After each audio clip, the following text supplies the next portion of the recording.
Mutual fund बेचना कब चाहिए, एसआईपी कब स्टॉप करनी चाहिए। तो सब बताते हैं कि कब खरीदना है, पर आज हम जानेंगे कि बेचना कब है। तो ज़्यादातर कॉमन हमारे रीजंस क्या होते हैं कि मार्केट बहुत हाई है, मार्केट काफ़ी लो है, बेंचमार्क के हिसाब से मेरा फंड परफॉर्म नहीं कर रहा है, मेरा फ्रेंड का पोर्टफोलियो मेरे से अच्छा परफॉर्म कर रहा है। जो एग्जिट के जो मेथड्स हैं आज हम जानेंगे उनको। सबसे पहला है टारगेट बेस्ड प्रॉफिट बुकिंग। तो इसमें यह होता है कि आप एक अमाउंट का टारगेट कर देते हो और उसके बाद में जैसे आप उस गोल को रीच कर देते हो आप अपना प्रॉफिट बुक कर देते हो। जैसे मैंने 1 लाख इन्वेस्ट किया है, मैं बोलता हूँ कि मुझे जब 1.5 लाख हो जाएगा तो मैं इसको बेच दूंगा, या फिर एक प्रॉफिट परसेंटेज।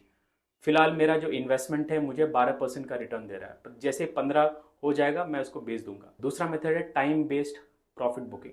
तो यहाँ पे आप एक टाइम आप ये करते हो, डिसाइड करते हो, जैसे 1 साल, 2 साल, 5 साल, 10 साल, 20 साल।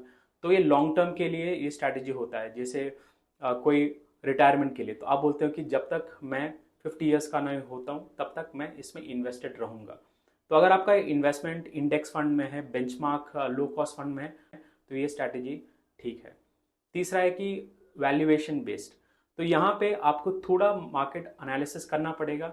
तो जैसे ही आपको लगता है कोई ओवर वैल्यूड है, तो ज़्यादातर ये होता है कि मिड कैप और स्मॉल कैप फंड्स में होता है, क्योंकि ये कभी ओवर वैल्यूड हो जाते हैं। जैसे अगर आपको मिड कैप या स्मॉल कैप 30% रिटर्न दे रहा है तो आपको लगता है ये इससे ज़्यादा तो नहीं होगा, तो आप 30% में आप अपना प्रॉफिट बुक कर रहे हो। चौथा है रीबैलेंसिंग पोर्टफोलियो। तो ज़्यादातर जो इन्वेस्टर्स हैं उनका एक पोर्टफोलियो बनता है। तो पोर्टफोलियो में एसेट एलोकेशन होते हैं, उनमें मिक्स रहता है कि इक्विटी में इतना परसेंटेज रहेगा, डेट में इतना, गोल्ड में इतना। तो मान लो आपका अगर 70% आपने डिसाइड किया है इक्विटी में और 30% आपने डेट में डिसाइड किया है, तो मार्केट काफ़ी अच्छा परफॉर्म कर रहा है और आप करंट आपका रेशियो है 80-20।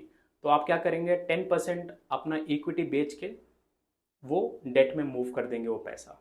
तो यहाँ पे आप प्रॉफिट बुक कर रहे हो और अपना जो रिस्क टॉलरेंस है उसको माइंड में रख के। पांचवा है स्टॉप लॉस वाला। तो यहाँ पे आप एक परसेंटेज रख देते हो और यहाँ पे जब प्रॉफिट का भी एक परसेंटेज रखते हो, लॉस का भी, तो आप ये डिसाइड करते हो ओके अगर मुझे प्रॉफिट मिलेगा 20% तक तो मैं इसको बेच दूंगा। अगर मेरा लॉस या फिर अगर मुझे रिटर्न मिल रहा है 8% के नीचे को बेच दूंगा। तो हमने बात कर लिया 5 अलग अलग स्ट्रैटेजीज। तो आपके लिए कौन सा सही रहेगा। तो आपके लिए जब कभी भी प्रॉफिट बुक करते हो तो ये डिपेंड करता है कि आपके इन्वेस्टमेंट गोल्स क्या हैं, आपका रिस्क टॉलरेंस कितना है और आपका टाइम हॉरिजन कितना है। तो सबसे पहले आपको एक सवाल खुद से करना है कि क्या आप शॉर्ट टर्म इन्वेस्टर हो या फिर लॉन्ग टर्म इन्वेस्टर हो। कितना कंफर्टेबल हो आप जब मार्केट वॉलेटाइल होता है, अप्स एंड डाउन जो मूवमेंट होते हैं।